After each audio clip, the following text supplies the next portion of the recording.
आज क्या है कमोडिटी की एबीसीडी में खास। विश्वमोहन है हमारे साथ।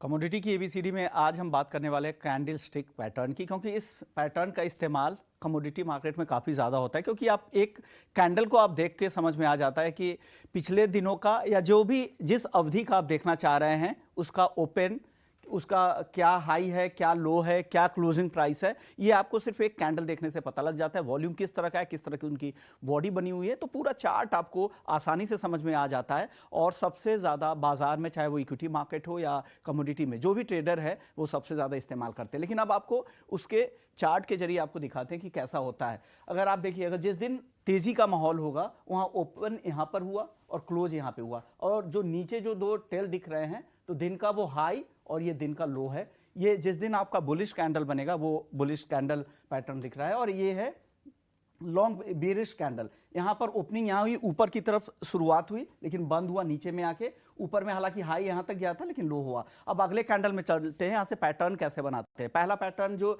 है वो हैंगिंग मैन पैटर्न। हैंगिंग मतलब ऊपर में लटका हुआ।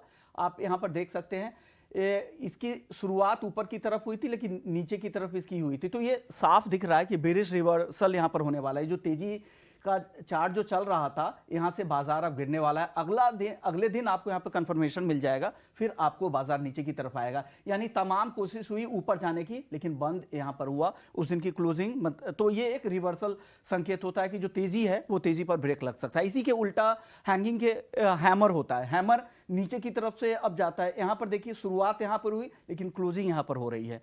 यानी ये संकेत दे रहा है कि बाजार ऊपर की ओर जाने के लिए तैयार। देखिए गिरावट के बाद, डाउन ट्रेंड के बाद इस तरह के पैटर्न बनते हैं, फिर यहाँ से बाजार ऊपर की तरफ जाते हैं। तो इस पैटर्न से आपको आसानी से समझ में आ जाएगा। इसी तरह का एक डोजी पैटर्न होता है। जिस समय बाजार एक दायरे में रहता है तो कोई अनडिसाइसिवनेस रहता है, तो ये भी आपको लग रहा है कि बाजार नया ट्रेंड पकड़ने वाला है। यानी दोनों तरफ के लोग यहाँ पर मौजूद है। जो यहाँ पर बहुत ज़्यादा वॉल्यूम ही नहीं दिख रहा है, डिसीजन नहीं ले पा रहे हैं, एक रेंज में जो कारोबार हो तो इस तरह के सिचुएशन बनते हैं। उसके बाद बाजार एक डिसाइसिव मूव लेता है। तो डोजी तो कुछ ये सिंपल पैटर्न है। आगे आप डिटेल्स में और भी कुछ पैटर्न को समझ के फिर बाजार की ट्रेडिंग को और आसान बना सकते हैं।